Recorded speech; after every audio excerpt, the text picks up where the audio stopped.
Hello everybody, we are here with your Rama ADC guide. So we're going to be starting off with the standard hunter build right now. Hunters, I would say, probably have the least build variety right now of any of the roles. There is just a super meta build right now that basically everybody is running. And the reason why everybody is running it is because the damage is absolutely bonkers. So we're going to be starting off with our Gilded Arrow, our tier 1 Spike Gauntlet, which we'll be taking into a Devo Gloves, 3 health potions, and a multi-pot. I don't have to worry about the mana that much because of the Gilded Arrow giving me the MP5. You can go 2 and 2 if you prefer, but I prefer the 3 and 1. Gotta be grabbing our 1 at level 1. This is also the ability we gotta max out first. These are our arrows. We're gonna use this as our main wave clearing ability. And it's also gonna give us a lot of extra damage in the old PvP. Every time we level it up, we're basically getting an extra 10 damage on our auto attack, which goes through the waves, goes through gods, goes through walls. Makes that Rama auto really powerful. So right now I'm just gonna focus here on these archers. I know that I gotta get them cleared ASAP so we can get this level 2. At level 2, I'm gonna get my rollout. I'm gonna get to be a little bit extra aggressive here. Just gonna roll out right into that team. And now I'm gonna chillax. So always make sure you get that escape skill at level 2. That pretty much goes universally across the board. But for Rama as well. So Athena's actually fairly low, but she does get that level 2. So I roll back out into this just to be aggressive. Gonna pop myself a little health pot, and I don't mind going for this basically at the tower line, a little boxing battle, because I know that the Athena taunt is down. If Athena's taunt would have been up right there, I would not want to be battling near that tower, because that would be a very easy beads force from them. So the reason why this build is getting run so much on hunters is you get a lot of extra gold with the Gilded Arrow, which we will later turn into Ornate Arrow, which is just going to give us even more gold. It's going to increase all those gold gained by 20%, which means we're going to be getting our build online extremely fast. Getting our build online extremely fast is going to be great because we're going to be getting into crit. And crit right now is just decimating everybody. Even tanky characters are getting decimated by crit. It's certainly the most efficient build against squishies, but it's also a very efficient build against tanky characters, which is why you're seeing it all the time. I'm gonna dash once again in on this Athena. We might just be able to pick up this kill. I'm gonna use my last auto attack right there to get that first blood or first blooded. So on our Rama 3, the one thing that you should know about it is it's more than just a getaway skill. It also is going to give you a small cripple and some bonus damage. So right there, you can see you get bonus damage after you roll out, and then there's a little cripple. This does actually require an astral arrow though. So if I roll out, you can see it's going to give me the option to use an arrow. I can actually right click out of that and not use it if I don't want to. It's really not that important to have that option, but you do have that option, and know that it will take an arrow. The bigger reason why this is relevant is if you're trying to roll out and cripple somebody, but you would just use all of your arrows from your 1, you actually won't have an arrow in your pocket. So if I go and I burn through all of my arrows right now, and then I try to roll out and I go, you see nothing actually pops up, the ability goes in cooldown. I actually do not get that cripple damage proc. Not advisable to use all of your arrows in lane on nothing to show your chat that you don't get the proc.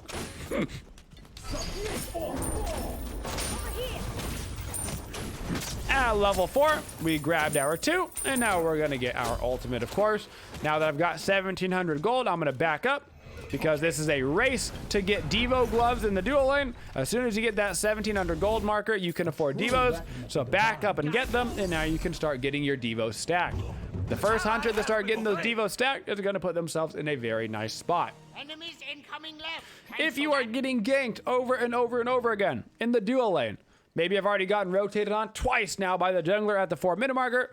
You might not be able to get away with the first item devos. You might have to go into your ninja tabi first and then loop yourself back around into the devo glyphs. If you do that, chances are you're going to be really, really farming and not going for a lot of 1v1s in the lane because you're going to be so far behind in your devo stacks. But if you're getting ganked over and over, you might just have to do it. Doesn't necessarily change up your build, it just changes up the build order. Now with the Gilded Arrow, you do actually have to care about last hits. I know, what a drag. I play Smite, not League of Legends, but you can see that little marker on the creep. That means that if I get the last hit, I am going to get bonus cash for slaying it. So you do want to actually try to get those last hits, specifically on those Ornate minions. So our official level order on Rama is going to be 4, 1, 2, 3. So we're leveling up our ulti whenever we can to give us that bonus damage on all of our snipes. We're going to level up our 1 to help out with our lane clear and just generically give us more auto attack damage. Then I'm going to level up my 2. This is going to reduce the cooldown and give me more attack speed for those 5 seconds. Finally leveling up the 3 last, which is going to extend out the cripple duration and increase the bonus damage. The reason why I rank up that 3 last is because it is the least likely ability that you're going to be using aggressive, because it also doubles as your getaway skill. So if you're leveling it up, that means you're going to want to use it very aggressively, but then you're using your dash aggressively, and typically you don't want to do that. So 4, 1, 2, and then 3 on Rama. Rama is a not super passive. Rama has a lot of lane clear because of his astral arrows. But he is not a particularly fighty hunter. He definitely is more of a late game oriented hunter. He wants to farm. He wants to just kind of chill. Great credit for all those waves.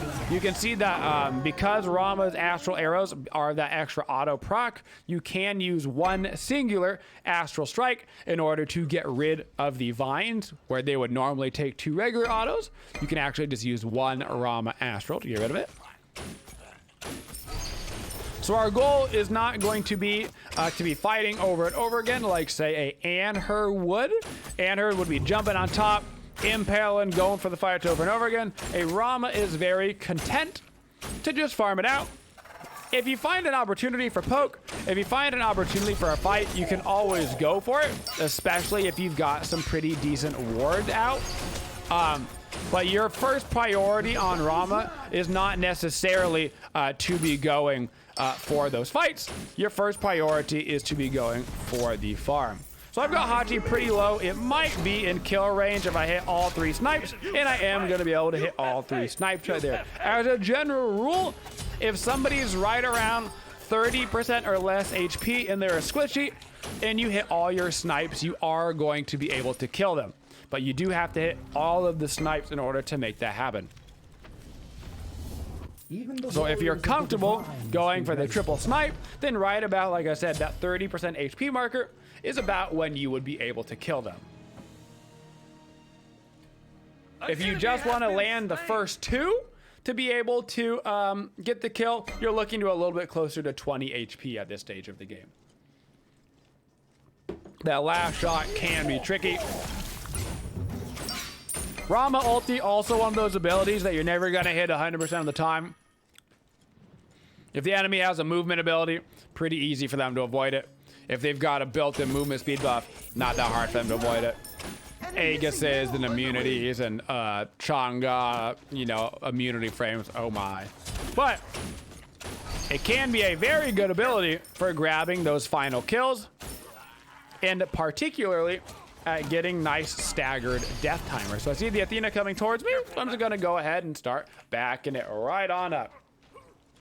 So Rama ulti is mostly gonna be used to be killing somebody that is outside of the traditional fight range.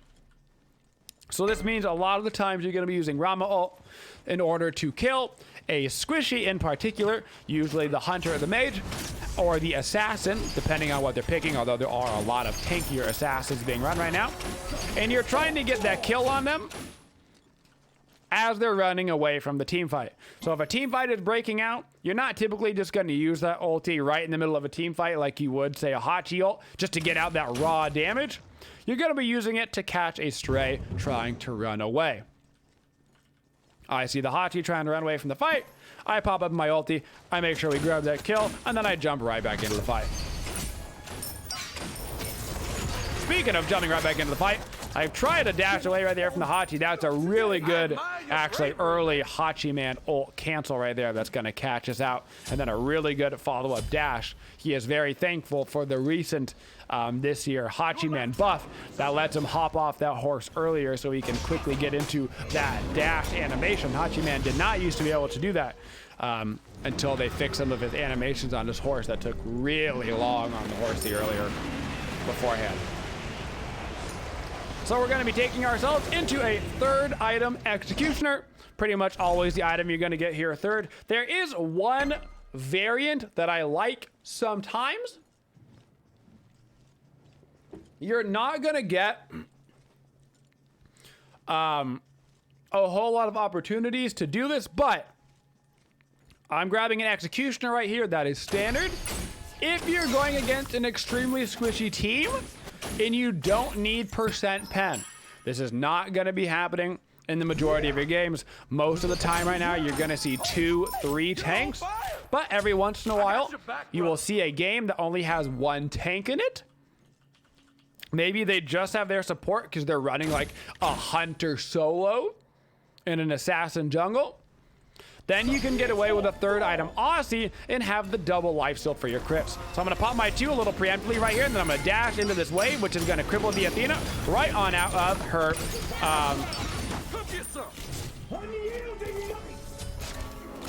Gonna cripple her right on out of her dash. Then I'm gonna use my ulti because I know that she's gonna be just in range right there. Gonna dash in towards this tier. Unfortunately, not gonna have my cripple up because I didn't have any arrows, but gonna use that astral arrow to go ahead and go through the wall to finish picking up that kill. And now I'm gonna finish off this wave and then back up and head back over to the left lane. So that Aussie is an option for games where the enemy is extremely squishy because it gives you the double lifesteal, which is going to make you really, really hard to kill. We're going to get a shell, and I'm going to rank it up immediately for those block stacks for against the Hachi in the Pele. I have already finished my Executioners. I don't need that bonus gold quite yet. For our fourth item, we're going to be going into a Wind Demon. Wind Demon is going to be getting nerfed on May 18th.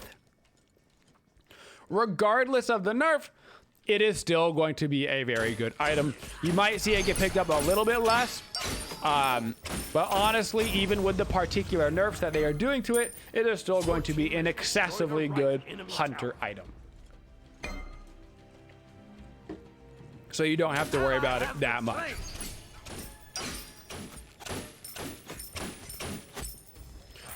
Earlier, before we were so rudely interrupted by Hachiman 1v1ing us, we were going to talk about the other way that Rama ulti is typically used, and that is as a waiting skill. So the other way, you got aggressive, picking people off as they're trying to run away, like we did to the Athena earlier. And then you've got as a waiting skill. So when you ulti on Rama, you've got a small animation, about half a second or so. And then you launch yourself into the air. And you could stay up into the air for 5 seconds. The entire time you're allowed to sit into the air if you want to. If you fire all 3 shots, you come down. Otherwise, you have a total of 5 seconds that you can sit there and wait for your team to rotate to you. So if you're getting rotated on by a jungler and your jungler is right behind, maybe you want to hop into the air. Just kind of chillax. You don't want to spam through your ulti because you want to be able to maximize that time. Maybe you fire off 2 shots and then you wait until the very last second on that 3rd shot. That way you can still get the full 5 seconds while utilizing your entire ult. Really good rotation from my Fenrir right here. Gonna let us pick up the Hachi man. So in the case that I was trying to use my ulti defensively, I would fire off those 2 shots, Then I would hold, and I would wait for the little circle indicator to let me know my ulti was about to run out. Right when I'm about to get kicked out of the ult, I would use the third shot anyway. No reason not to grab that extra damage, and then understand that once they hear that third shot, they're gonna know that you're coming right on down. Now, if you want to be extra sneaky, this is not a situation you'll probably find yourself in super often, but if you want to be extra sneaky, you can cancel the Rama ult early by right-clicking. So maybe you want to fire one shot and then hop right on down and try to avoid them from knowing exactly when you're going to come down. You can do that. It's just a little risky. And there's not a whole bunch of situations where it's necessarily the right thing to do. Most of the time, you're going to be waiting for your CDR.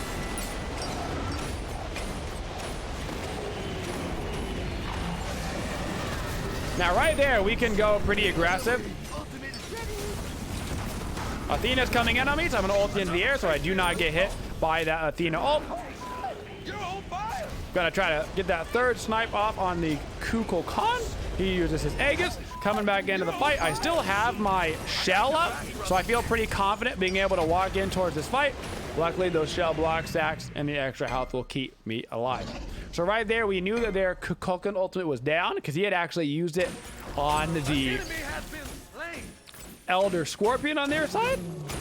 So I felt comfortable with us going for the Gold Fury, knowing that our Kukulkan ultimate was up in order to secure the gold. At the end of the day, if you've got your Cuckoo ult up and they don't have their Cuckoo ult up and you don't get the objective, your middle tower. That's just a bit of a misplay from your team. Freedom! But everything goes smoothly. For our next item, we're going to be upgrading our starter item into Ornate Arrow. You always want to upgrade into Ornate Arrow. This is what's going to give you that crit chance and attack speed for having gold in your pocket, and it's also going to give you that additional 20% gold. In between the Deathbringer that we're going to be buying, the Wind Demon, and that, we're going to have plenty of crit chance to make sure we are consistently critting. Now, at this stage of the game, I've got to be pretty deep in order to get to my farm, so I'm also going to be actively looking at my mini-map to be looking for rotations. Hachiman's ult is down, so I'm going to dash in ahead with the cripple, and I'm just going to go for those big ol' autos. If I can land a couple more auto attacks, I can probably just go into the air and land myself a real easy snipe. So could I have gone for the snipe there before I landed those last two autos? Yes, I could have. But then I would have been relying on myself hitting all three snipes. And to be honest with you, nobody can reliably land all three snipes 100% of the time. So what is the much safer option? Continue to force the fight. Hit him with a couple more autos. I can't quite finish the kill. So then I go ahead, hop up into the ulti, and now I only have to hit one out of the three, including my first shot, which is a pretty dang big area.